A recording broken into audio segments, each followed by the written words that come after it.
Ready. হ্যাঁ মালকিন, এবার ডাকো। হ্যাঁ মা, মা, মা আপনার জলখাবার রেডি। সকাল সকাল এরকম অলক্ষিতের মতো চেল্লাচ্ছ কেন? মা আপনি তো ওই ঘরে ছিলেন, আসতে থাকলে তো শুনতে পেতেন না। কেন, আমি কি কানে কালা নাকি? এরপর যদি এরকম দেখেছি তাহলে ভালো হবে না বলে দিলাম।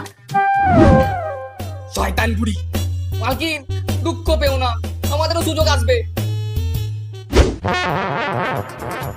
মালকিন এই সুযোগ।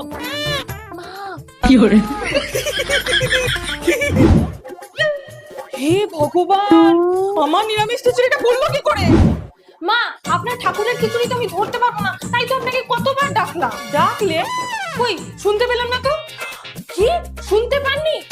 আজকে তো শনিবার, আমাদের এখানে কানে কালার ডাক্তারটাও বসে না। ঠিক আছে, কালকে আপনাকে নিয়ে যাব, আজকের দিনটা একটু ম্যানেজ করে নিন। ঠিক আছে মা? ঠিক হয়েছে।